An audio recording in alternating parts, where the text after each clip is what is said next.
आप सभी बच्चों का बहुत बहुत स्वागत है। बच्चे, आज एक बार फिर से हम लोग मुलाकात कर रहे हैं। एक और शानदार ज़बरदस्त शिफ्ट है हमारे पास एनालिसिस के लिए, और ये शिफ्ट है 19 सितंबर 2024 शिफ्ट 2। अब आपके सीजीएल एग्जाम में बहुत कम दिन बचे हैं और इसलिए ये जो एनालिसिस आपके लिए हो रहा है ये बहुत ज़्यादा फायदेमंद है अगर आप इसको अच्छे से फॉलो करते हो और समझते हो कि कौन से विषय हैं जो अब आपको इस समय उठाने चाहिए और उन विषयों में कौन से टॉपिक हैं जहां पे मैक्सिमम रिटर्न मिल सकता है। तो इसलिए समय नहीं गंवाना है, हम भी जल्दी से शुरू करते हैं एनालिसिस, और आप भी उम्मीद है कि बहुत अच्छे से लाभ उठा पा रहे होंगे और बचे हुए दिनों में सही प्लानिंग के साथ आगे बढ़ेंगे। वित्त मंत्रालय का वर्ष 2023-24 के लिए विनिवेश लक्ष्य क्या है? विनिवेश क्या होता है? तो एक होता है इन्वेस्टमेंट, कि आप पैसा लगा रहे हो, और डिसइन्वेस्टमेंट, आप पैसा निकाल रहे हो। तो अब भारत सरकार क्या कर रही है, ऐसे उपक्रम जो कि वीक हैं, जहां पे ज्यादा फायदा नहीं दिख रहा है, लॉस हो रहे हैं, तो जनरली ऐसे उपक्रम से पैसा निकाल लिया जाए। जैसे एयर इंडिया बेच दिया गया था 18,000 करोड़ में टाटा को, तो ये डिसइन्वेस्टमेंट का उदाहरण है।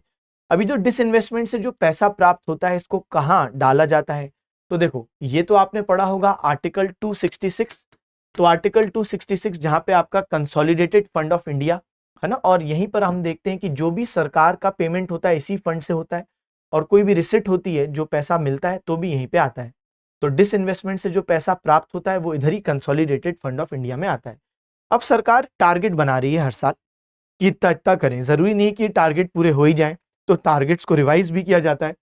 लेकिन जो 2023-24 में उनने जो लक्ष्य रखा था वो रखा था 51,000 करोड़, लेकिन फिर इसको आगे चल के बच्चे रिवाइज कर दिया गया था 30,000 करोड़ में, क्योंकि आपने बोल दिया कि हम इतना इतना पैसा निकाल लेंगे, लेकिन खरीदार भी तो कोई होना चाहिए जो आपको उस चीज का पेमेंट करे, तभी तो आप अपना पैसा विड्रॉ करोगे। और वैसे भी लॉस मेकिंग वेंचर में कौन जाना चाहेगा? तो वो बायर को ढूंढना ही सबसे टफ काम है, मुश्किल काम है। और फिर यहाँ पे ये भी देखें कि 2024-25 के लिए क्या टारगेट रखा गया है, 50,000 करोड़। तो हो सकता है आपसे अगली बार ये वाला क्वेश्चन आ जाए।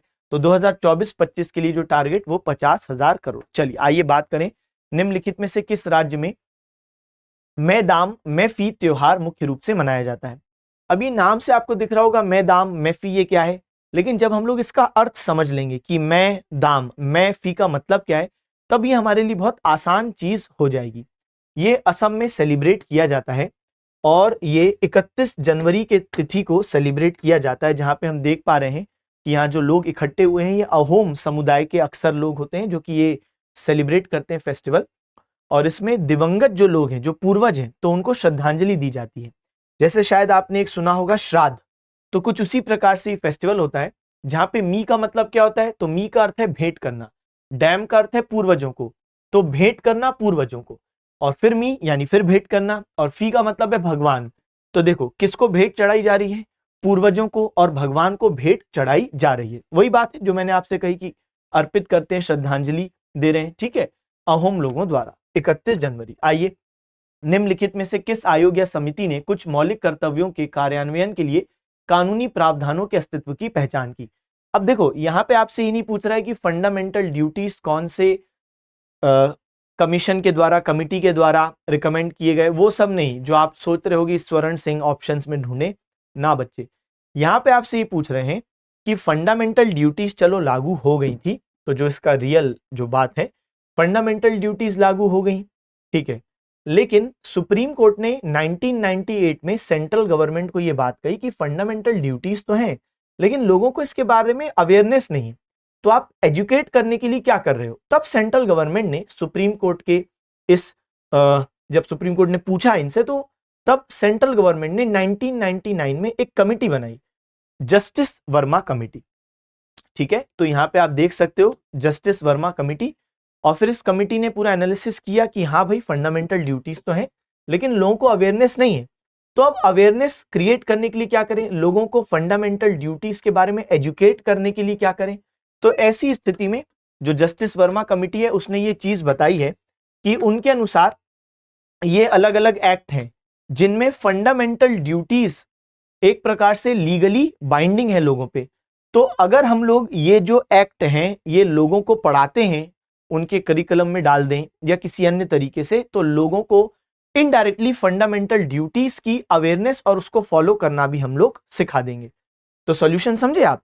तो सुप्रीम कोर्ट ने बोला सेंट्रल गवर्नमेंट को कि कैसे फंडामेंटल ड्यूटीज के बारे में एजुकेट करें। तो गवर्नमेंट ने कमिटी बनाई, कमिटी ने बोला ये एक्ट है, जो ऑब्वियस सी बात है एक्ट है तो भाई इनका तो पालन करना चाहिए, बस अब जरूरत है कि इन एक्ट को आप लोगों तक पहुंचाएं। तो जैसे representation of people's act, unlawful activities protection act, protection of civil rights act, wildlife protection act, जैसे कि आपका फंडामेंटल ड्यूटी है ना एनवायरमेंट को प्रोटेक्ट करो, तो अगर लोगों को ये पढ़ा दोगे तो ऑटोमेटिकली वो एनवायरमेंट को प्रोटेक्ट करने की दिशा में पढ़ लिए, है ना। तो ये यहाँ पे ऐसी बात है। Prevention of insults to national honour act की फ्लैग, नेशनल एंथम, उनका इंसल्ट नहीं हो, तो अगर आप ये एक्ट के बारे में जानकारी दोगे तो लोगों को अपने आप अवेयरनेस होगी। तो इस तरीके से आप उनको फंडामेंटल ड्यूटी से अवेयर कर सकते हो, ये इनने कहा। चलो, तो 1999 की कमेटी है, ठीक है, हमने इसका जवाब टिक कर दिया ना। हाँ, गुट निरपेक्ष आंदोलन का पहला आधिकारिक शिखर सम्मेलन कहां आयोजित किया गया था, यानी नॉन अलाइंड मूवमेंट की बात हो रही है। तो ये बेसिकली बात ये है कि एक ऐसा समय था जहां पे कोल्ड वॉर चल रहा था, एक तरफ था अमेरिका का खेमा, अमेरिका के द्वारा जो लीड किया गया खेमा, वहां पे बहुत सारे वेस्टर्न यूरोपियन नेशंस थे, कैपिटलिस्ट यानी पूंजीवाद में जो विश्वास रखते हैं। दूसरी तरफ सोवियत यूनियन के द्वारा लीड किया गया, तो जो दूसरा खेमा है सोवियत यूनियन के द्वारा लीड किया गया, जहां पे ईस्टर्न यूरोपियन कंट्रीज थे, ठीक है। तो ये जो खेमा है वो कम्युनिज्म यानी साम्यवाद में विश्वास रखता है। अब हुआ क्या कि ये दोनों ही खेमे चाह रहे थे कि ज्यादा से ज्यादा और देश जुड़ते जाएं उनके गुट से, उनके खेमे से, लेकिन कई देश ऐसे थे भारत जैसे जो नहीं चाहते थे कि हम किसी से भी जुड़ें। हम क्यों जुड़ें और फालतू में कभी आप में दोनों में युद्ध हो जाए तो हम भी युद्ध में आ जाएं, भाई हमें क्या लेना देना। तो ऐसे ही देशों ने मिलकर फिर नॉन अलाइंड मूवमेंट की स्थापना की है, और ये यूगोस्लाविया में एक बेलग्रेड नाम की जगह है, वहां पे इसकी स्थापना, वहां पे इसका पहला समिट हुआ था, फर्स्ट समिट, बेलग्रेड यूगोस्लाविया। आज यूगोस्लाविया नाम का कोई देश नहीं है, क्योंकि यूगोस्लाविया स्प्लिट हो चुका है 1990 के दशक में। जैसे फॉर एग्जांपल हमने एक जगह का नाम अभी अभी लिया बेलग्रेड, तो अब यूगोस्लाविया तो नहीं है, तो ये बेलग्रेड कहां पर है, तो बेलग्रेड सर्बिया में है, ठीक है। तो नए नए देश यूगोस्लाविया से क्रिएट हुए। तो पहले यूगोस्लाविया एक यूनियन था, लेकिन अब वो नहीं है, तो उससे अलग अलग देश बने, जैसे एक देश बना सर्बिया और बेलग्रेड यहीं पे है। अच्छा, जब हम बात करते हैं नॉन अलाइंड मूवमेंट की, तो ये इसलिए भी हम लोग के लिए और ज्यादा महत्वपूर्ण हो जाता है क्योंकि इसका जो क्रिएशन का आइडिया है, उसमें जो लोग शामिल थे उसमें उस समय के भारत के प्रधानमंत्री जवाहरलाल नेहरू साहब भी शामिल थे।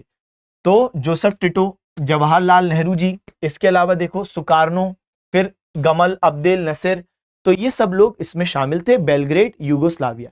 और 1961 में हम देखते हैं कि ये पहला ऑफिशियल समिट 1961 में हुआ। चलो आगे बात करें।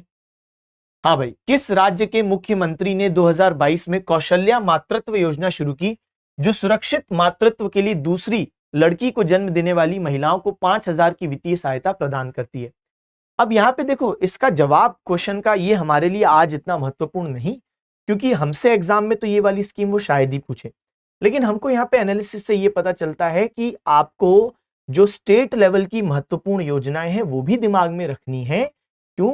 क्योंकि यहाँ पे क्वेश्चन जरूरी नहीं कि नेशनल स्कीम से पूछे, और वैसे भी ऐसी योजनाएं जो कि बहुत अच्छी होती हैं और जो अन्य स्टेट के लिए एक मॉडल भी बन सकती हैं, वहां पे प्रश्न आने की बहुत संभावना है। इनफैक्ट इससे पिछले वाले एनालिसिस में भी मैंने आपसे ये बात कही थी कि कई बार स्टेट लेवल स्कीम्स पर क्वेश्चन आ रहे हैं, तो आपको बिल्कुल अलर्ट रहना है। अब यहाँ पे छत्तीसगढ़ सरकार की ये स्कीम थी, और जाहिर सी बात है यहाँ पे क्या है कि दूसरी लड़की के जन्म होने पर 5,000 रुपए दिए जा रहे हैं उस लड़की के पालन पोषण के लिए। जाहिर सी बात है इसलिए ताकि एक बर्डन ना बने, क्योंकि हमारे देश में हम जानते हैं कि लड़की के जन्म पर अभी भी वो पिछड़ी सोच चल रही है कि भाई लड़की बर्डन है, तो वो ना हो सोच, वो सोच जाए, इसलिए वित्तीय राशि दी जा रही है। चलिए आगे बढ़े, अगला क्या बोलता है यहाँ पे। तो एक ही दिन में होने वाले उच्च वायु तापमान और निम्न तापमान के बीच के अंतर को क्या कहा जाता है। तो यहाँ पे देखें, variation between high air temperature and a low temperature that occurs during the same day is called. तो यहाँ पे इसको हम कहते हैं डायurnal टेम्परेचर। तो डायurnal टेम्परेचर इसको क्यों कहते हैं बच्चे, तो उसका कारण बड़ा सिंपल है। जैसे आप डेजर्ट्स वाले क्षेत्र देखते हैं, तो डेजर्ट वाले क्षेत्र में क्या होता है कि सुबह के टाइम आप देखो या दिन के टाइम आप देखो, तो दिन के टाइम आप देखेंगे तो बहुत ज्यादा टेम्परेचर है, कभी कभी आप देखें 50 डिग्री से चला जा रहा है, लेकिन फिर आप रात देखो तो एक्सट्रीमली कोल्ड नाइट्स हैं। तो ये मैक्सिमम और मिनिमम टेम्परेचर के जो डिफरेंस होता है ना, मैक्सिमम और मिनिमम टेम्परेचर का, तो इसको हम लोग कहते हैं DTR। तो ये जितना ज्यादा है तो वो डेजर्ट वाले एरिया को इंडिकेट कर रहा है, हाई प्लेटू वाले रीजन्स, कई बार हम देखते हैं कि जो हाई प्लेटू वाले रीजन्स होते हैं तो वहां पे भी बहुत ज्यादा ऐसा हमको चेंज इन टेम्परेचर डिफरेंस देखने को मिलता है। बहुत ज्यादा चेंज है, तो टेम्परेचर डिफरेंस बहुत ज्यादा है। अच्छा, दूसरी तरफ कहां पर ये हमको डिफरेंस कम देखने को मिलेगा? तो ऐसे एरियाज जो समुद्र से बगल में होंगे वहां पे हमको ये डिफरेंस मैक्सिमम और मिनिमम टेम्परेचर के बीच में कम देखने को मिलेगा। क्योंकि जैसे आप देखो, जो इंडियन पेनिनसुला वाला क्षेत्र है, तो यहाँ पे हम जानते हैं बंगाल की खाड़ी, यहाँ पे अरब सागर, तो यहाँ पे जो एरियाज होते हैं तो ये वाले एरियाज में मॉडरेट क्लाइमेट होता है, बहुत एक्सट्रीम क्लाइमेट नहीं होते।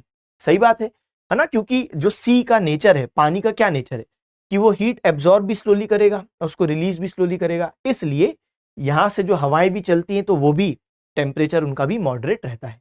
चलिए आगे बढ़ते हैं, साइंस के क्वेश्चन, साइंस के एक्सपर्ट फैकल्टी देखेंगे। ठीक है, डैश उन लोगों को छोटे ऋण का प्रावधान है जिनके पास वित्तीय सेवाओं तक कोई अन्य पहुंच नहीं होगी। ऐसे क्वेश्चंस बहुत ही ज्यादा आसानी से आप सॉल्व कर सकते हो, बिल्कुल डरने वाली बात नहीं, बस आपको उसको पढ़ना है और बेसिक आईक्यू से सॉल्व होगा। अब आप सोचो, स्मॉल क्रेडिट मिलना है उन लोगों को जिनके पास कोई और अदर एक्सेस नहीं है फाइनेंशियल सर्विसेज का। क्या होम लोन होगा? भाई होम लोन के लिए तो फाइनेंशियल सर्विस का एक्सेस होना चाहिए, जिसे बैंक वगैरह देते हैं, तो कैसे नहीं है? तो कंडीशन सेटिस्फाई नहीं हो रही ना। ठीक है, दूसरी बात करें, माइक्रो फाइनेंस। हाँ, माइक्रो मतलब क्या होता है? स्मॉल, और फाइनेंस तो आप बोल ही रहे हो क्वेश्चन में कि स्मॉल फाइनेंस देना है, तो यही सही जवाब होना चाहिए। प्रधानमंत्री आवास योजना, भाई आवास क्रिएशन की तो बात ही नहीं हो रही ना, घर थोड़ी ना बनवाने का हम कुछ कह रहे हैं। यहाँ पे क्या कह रहे हैं? Small credit. अब वो स्मॉल क्रेडिट से वो कुछ भी करे, जबकि आवास योजना तो जाहिर है कि घर की बात हो रही है। तो यहाँ पे सही जवाब क्या है बच्चे? Micro finance, B. चलें, भारतीय संविधान के भाग 11 में अनुच्छेद 245 से 55 निम्नलिखित में से किससे संबंधित है? तो देखो, जब हम लोग बात करते हैं 245 से 263, तो ये आपका सेंटर स्टेट रिलेशंस है। इसमें भी 245 से 255 ये लेजिस्लेटिव रिलेशंस है ना, और यानी विधायी संबंध जो केंद्र और राज्य के बीच में है। और 256 से 263 ये आपके जो प्रशासनिक संबंध है, एडमिनिस्ट्रेटिव रिलेशंस है। ठीक है, तो यहाँ पे तो जाहिर सी बात है लेजिस्लेटिव रिलेशंस आपका सही जवाब हो गया, तो इसमें कोई समस्या वाली बात नहीं। अच्छा, एक सेंटर स्टेट रिलेशंस पर एक इंपॉर्टेंट कमीशन की रिपोर्ट है, वो एग्जाम में पूछी जाती है, और उसका नाम क्या है बच्चे? सरकारिया कमीशन। तो सरकारिया कमीशन, एक तो ये आएगा कि भाई एग्जाम में कि किससे संबंधित है, तो सेंटर स्टेट रिलेशंस, और इनने अपनी रिपोर्ट कब सबमिट की थी? 1988 में अपनी रिपोर्ट सबमिट की थी। चलो आगे बढ़े। हाँ, निम्नलिखित में से कौन सी पारिस्थितिक दक्षता की सबसे अच्छी? तो साइंस के जो क्वेश्चन है वो साइंस के एक्सपर्ट फैकल्टी डील करेंगे। चलो, लूनी नदी किस राज्य समूह में बहती है? बहुत इजी क्वेश्चन बच्चे आया। यहां पर अगर क्वेश्चन बनाने वाले चाहते तो निश्चित रूप से इसको टफ बना देते, लेकिन उन्होंने ऐसा नहीं किया। क्योंकि देखो, लूनी नदी जनरली जो बच्चा सीजीएल की तैयारी कर रहा है, इनफैक्ट एसएससी की तैयारी कर रहा है, वो पढ़ता है, तो ये कोई टफ क्वेश्चन बिल्कुल नहीं है। और यहाँ पे ऑप्शंस भी इतने आसान आसान वाले दिए कि उसको अगर जनरल भी आइडिया है तो भी वो बना लेगा। तो राजस्थान, गुजरात सही है ना। लूनी नदी की बात करें बच्चे, तो लूनी नदी जो है वो राजस्थान से निकलती है, और गुजरात में जो रण ऑफ कच्छ है, ठीक है, कच्छ का रण, तो वहां पे लूनी नदी तो इनलैंड ही फिर टर्मिनेट हो जाती है ना। इसलिए हम इसको क्या बोलते हैं? एंडोरहिक ड्रेनेज। यानी अगर मैं आपको ये बोलूं एंडोरहिक ड्रेनेज सिस्टम, यानी ये वो ड्रेनेज सिस्टम है, ये वो नदियां हैं जो कि किसी ओशियन या सी में नहीं गिरती हैं, बल्कि लैंड में ही टर्मिनेट हो जाती हैं। तो कच्छ की रण में फिर ये गायब हो जाती है। सही बात है, तो अंतर्देशीय अपवाह तंत्र आप इसे कहते हैं। चलिए, तो ये हमने पूरी बात कर ली। नेक्स्ट देखें, निम्नलिखित में से कौन सा दस्तावेज भारत में सार्वजनिक और निजी उद्योग स्थापित करने के लिए रूपरेखा, नियम और विनियम प्रदान करता है? Which of the following documents provides a framework, rules and regulations for setting up public and private industries in India? अब ये अगेन ऐसे क्वेश्चन है जो नॉर्मली रीड करके नॉर्मल आईक्यू कॉमन सेंस से बनता है, कोई टफ चीज नहीं है। अब पब्लिक और प्राइवेट इंडस्ट्रीज सेटअप करने का जो रूल्स रेगुलेशंस होगा, तो बच्चे वो कहां पे होगा? क्या annual report of trade union?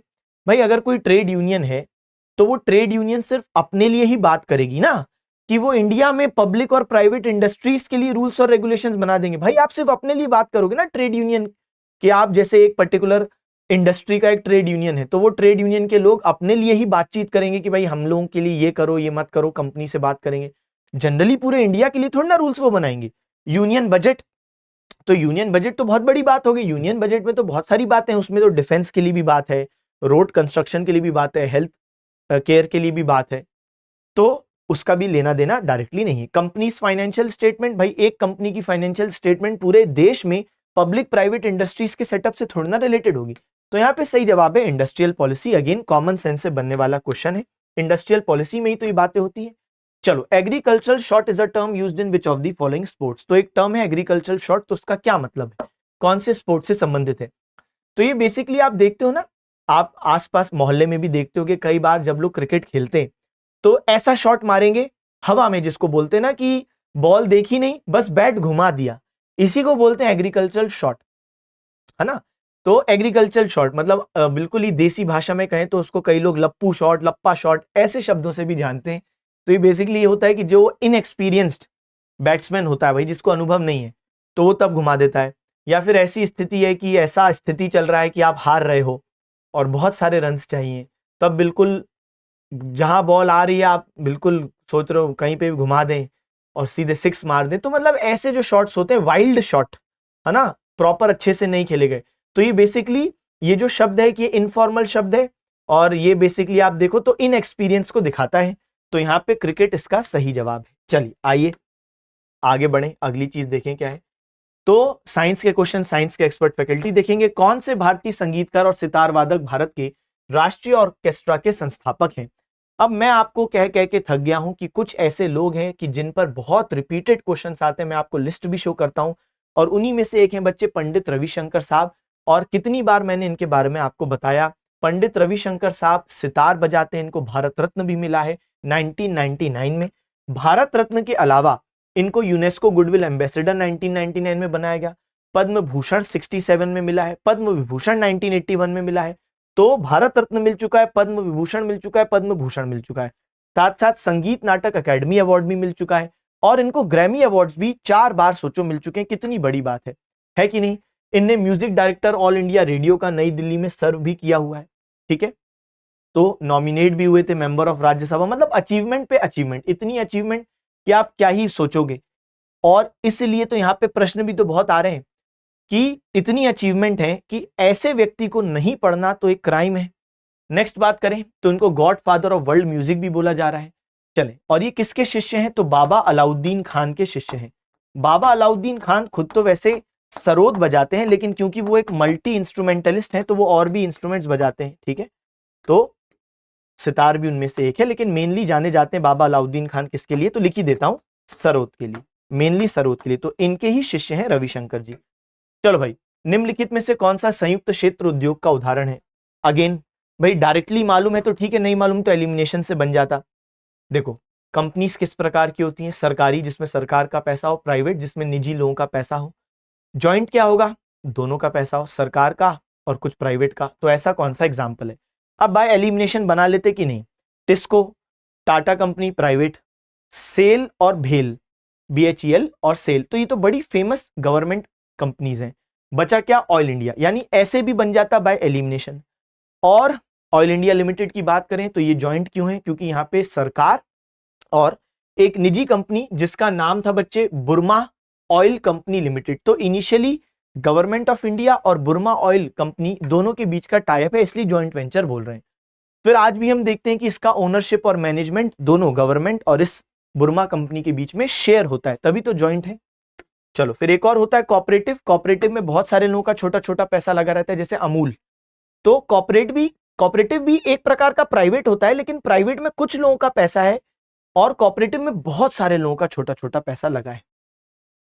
चलो, फिर देखो, peninsular India which of the following kingdoms was the local power that ruled over northern Maharashtra and Vidarbha. तो महाराष्ट्र विदर्भ क्षेत्र में कौन रूल कर रहा था इनमें से, तो देखो यहाँ पे मौखरी तो आपका कन्नौज वाला क्षेत्र है, वाकटक इसका सही जवाब हो सकता है, मैत्रक गुजरात वाले क्षेत्र में है। अब ये जो चालुक्य है ना, तो इनको वैसे क्लियरली लिखना था, क्योंकि बेटा चालुक्य वंश इंडिया में कई जगहों पे थे। एक चालुक्य बादामी के थे, एक वेस्टर्न चालुक्य भी हम बोलते हैं, एक चालुक्य गुजरात के हैं, एक ईस्टर्न चालुक्य भी हम बोलते हैं। तो अलग अलग चालुक्य हैं, तो यहाँ पे थोड़ा सा क्लैरिटी होता तो ज्यादा उचित होता, लेकिन ठीक है, ज्यादा बेस्ट ऑप्शन तब भी वाकटक है। वाकटक वंश की बात करें तो विंध्य शक्ति इसके संस्थापक है, विंध्य शक्ति। और किस लिए फेमस है वाकटक सबसे ज्यादा, तो हम देखते हैं कि जो अजंता केव्स हैं तो वो 2 फेजेस में बने हैं। तो अजंता केव्स फर्स्ट फेज में सातवाहन शासक, उनका भी यही दक्कन भारत का क्षेत्र था, तो अजंता केव्स महाराष्ट्र में है ना, तो वो पहले हम देखते हैं कि सातवाहन शासकों ने उसको फर्स्ट फेज में निर्मित किया और बाद में सेकंड फेज में वाक्टक वंश के लोगों ने उसे कंप्लीट किया। और बात करें तो आप लोग पढ़ते हैं कि चंद्रगुप्त सेकंड विक्रमादित्य ने अपनी बेटी जिनका नाम था प्रभावती गुप्त, तो बच्चे उसकी शादी किससे करवाई थी? वाक्टक वंश के रुद्रसेन, रुद्रसेन या रुद्र सिंह, ठीक है, कई कई जगह आपको ऐसा नाम भी मिलेगा, वो भी लिख देता हूं मैं ताकि कभी आप वो नाम देखो तो कंफ्यूज मत होना। तो रुद्रसेन या रुद्र सिंह सेकंड, ठीक है। चलो आओ, तो जो साइंस के क्वेश्चन है वो साइंस के एक्सपर्ट फैकल्टी देखेंगे। आइए नेक्स्ट बात करें, which is the joint digital skills initiative for employability through digital skills by national career service and Microsoft India. राष्ट्रीय कैरियर सेवा और माइक्रोसॉफ्ट इंडिया द्वारा डिजिटल कौशल के माध्यम से रोजगार के लिए संयुक्त डिजिटल कौशल पहल कौन सी है?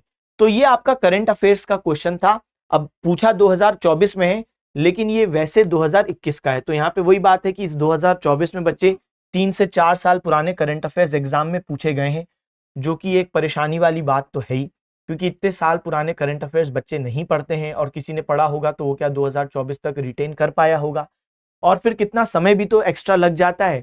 अगर आप सीधे बोलते हो कि 1-1.5 साल का करंट अफेयर ज्यादा पढ़ना है तो ये कोई मजाक बात नहीं है, बहुत मेहनत लगती है ना। तो इसलिए ऐसे क्वेश्चन निश्चित रूप से चिंताजनक हैं, लेकिन मैं आपसे यही कहूंगा कि ऐसा 2024 में हुआ, उससे पहले ऐसा हमको नहीं देखने को मिलता है। इसलिए आप एक बार के पेपर में आई हुई चीज को, ट्रेंड को आप परमानेंट ट्रेंड ना माने, और इसलिए आप सिर्फ 1 से 1.5 साल की मैक्सिमम करंट अफेयर्स करें। बहुत ज्यादा आपको करना है तो 2, उससे पीछे मैं बिल्कुल रिकमेंड नहीं करूंगा, क्योंकि उसके पीछे के जो क्वेश्चन हैं अगर वो आ भी जाते हैं आपसे बन जाए इसकी कोई गारंटी नहीं है, प्लस बेनिफिट नहीं है, क्योंकि इन्वेस्टमेंट ऑफ टाइम बहुत ज्यादा है। उतने ही समय में हम कोई दूसरा विषय जिसमें ज्यादा क्वेश्चंस आते हैं हम वो कंप्लीट कर सकते हैं, अच्छे से रिवाइज कर सकते हैं, पीवाईक्यू लगा सकते हैं। तो यहाँ पे डिजी सक्षम इसका सही जवाब है। तो ये जो डिजी सक्षम है बेसिकली ये माइक्रोसॉफ्ट और यूनियन लेबर मिनिस्ट्री का एक टाइप था। क्यों? ट्रेनिंग देने के लिए। तो यहाँ पे ये टारगेट किया गया था कि 3 लाख से भी ज्यादा यूथ को पहले साल में ट्रेनिंग दी जाएगी। जाहिर सी बात है, अब गवर्नमेंट इन्वॉल्व है तो फ्री ऑफ कॉस्ट ट्रेनिंग दी जाएगी। किसमें? डिजिटल स्किल्स में। यहाँ पे बेसिक कंप्यूटिंग के साथ साथ एडवांस्ड कंप्यूटिंग भी सिखाई जाएगी। तो ये माइक्रोसॉफ्ट का और गवर्नमेंट ऑफ इंडिया का ये ट्रेनिंग मिशन था, डिजी सक्षम। चल, मुलायम सिंह यादव जिनका 2022 में निधन हो गया, किस राज्य के मुख्यमंत्री रहे? तो इजी क्वेश्चन है क्योंकि है करंट अफेयर्स का, लेकिन मुलायम सिंह यादव काफी फेमस पर्सनैलिटी हैं और आप जानते हैं कि समाजवादी पार्टी से संबंधित और उत्तर प्रदेश के सीएम एक समय पे रह चुके हैं। आगे चल के इनके बेटे भी बनते हैं सीएम, अखिलेश जी। चलिए, तो कुल मिला के यहाँ पे हम बात करें तो समाजवादी पार्टी कोई नेशनल पार्टी नहीं है। आज वर्तमान में देश में कितनी नेशनल पार्टी हैं? 6। तो भारतीय जनता पार्टी जिसकी स्थापना 1980 में हुई, कांग्रेस की स्थापना 1885 में हुई, communist party of India Marxist की स्थापना 1964 में हुई। इसका जो पेरेंट है, parent party communist party of India, वो नहीं है नेशनल पार्टी, लेकिन ये है, बताओ। अच्छा, बहुजन समाज पार्टी 1984 में, जबकि समाजवादी पार्टी नेशनल पार्टी नहीं, नेशनल पीपल्स पार्टी तो 2013, ये नॉर्थ ईस्ट की पार्टी है नेशनल पीपल्स पार्टी, और आम आदमी पार्टी 2012। तो ये 6 नेशनल पार्टीज हैं। चलिए आगे बात करें तो 10वीं शताब्दी में रानी दिद्दा उत्तर भारत के निम्नलिखित में से किस क्षेत्र की शासक बनी? तो इसका सही जवाब है कश्मीर। और दिद्दा, देखो कश्मीर की जो हिस्ट्री है जब हम बात करते हैं तो कलहन साहब के द्वारा लिखी गई राज तरंगिनी बहुत बहुत इंपॉर्टेंट सोर्स है, और उससे ही हमको कश्मीर के राजा महाराजाओं और मध्यकालीन समय में कौन थे, क्या व्यवस्था थी, सामाजिक राजनीतिक क्या स्थितियां थी, वो सब पता चलती है। तो वहीं पे कलहन साहब की राज तरंगिनी में लिखा हुआ है दिद्दा जी के बारे में, जो कश्मीर की रूलर थी।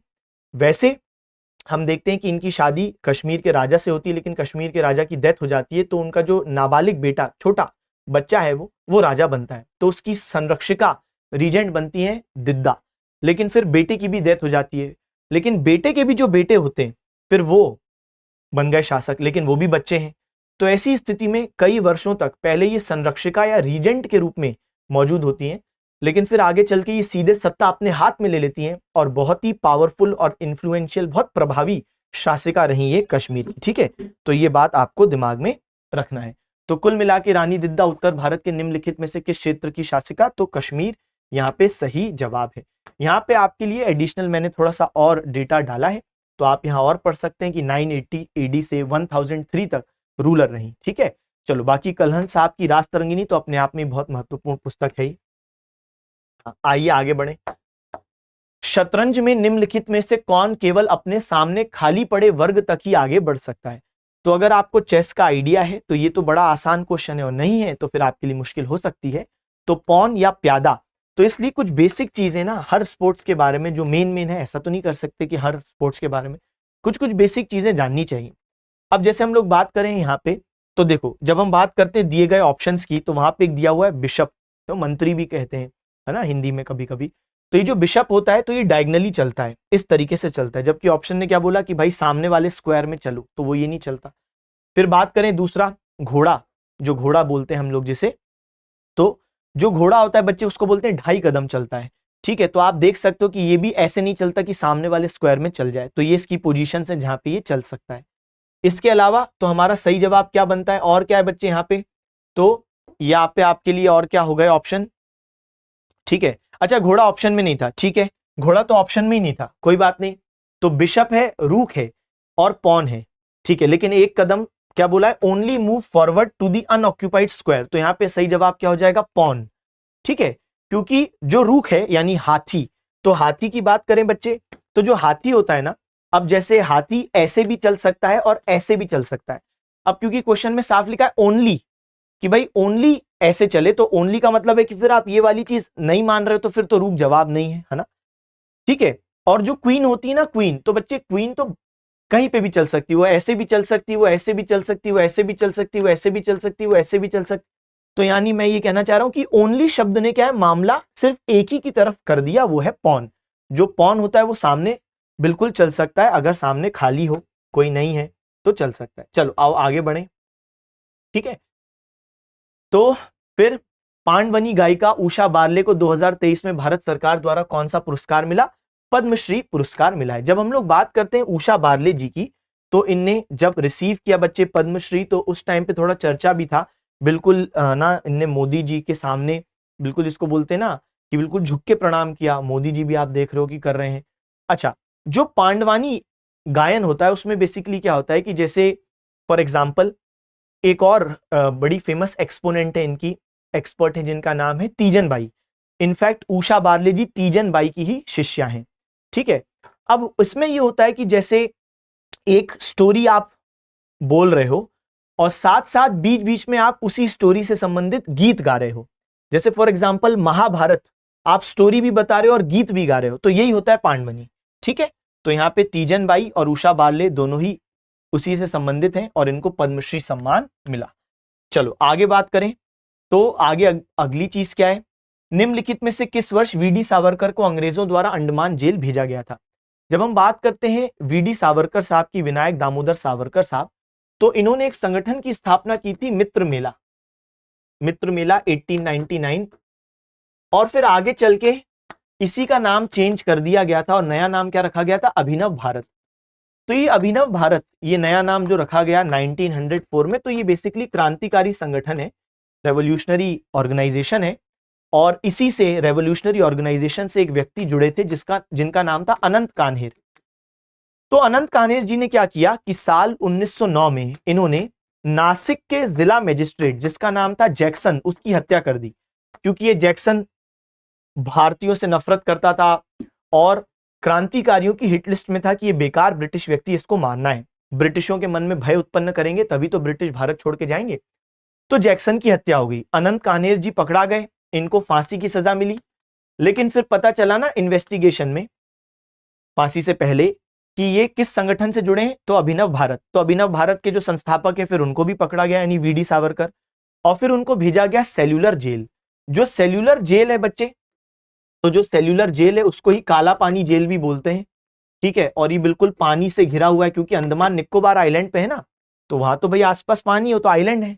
तो 1911 में इनको भेजा गया था, पहले इन पर पूरा केस चला, तो 1909 का केस था, लेकिन केस चलते चलते और जब तक फिर सेंटेंस आया कि हाँ भाई सजा पड़ी, तो 1911 में इनको भेजा गया। ठीक है, चल, तो यहाँ पे फिर हमने अपना एनालिसिस खत्म किया। मुझे आशा है कि आपको एनालिसिस समझ में आया, पसंद आया, और आपको बहुत सारी चीजें यहाँ से जानने से मिली होंगी, और आप अपने आगे वाले दिनों में इस हिसाब से तैयारी करेंगे कि जो हमने एनालिसिस में समझा कि कौन से विषय के कौन से टॉपिक से ज्यादा क्वेश्चन आ रहे हैं, और फिर बचे हुए समय में बच्चे उस पर विशेष फोकस करो।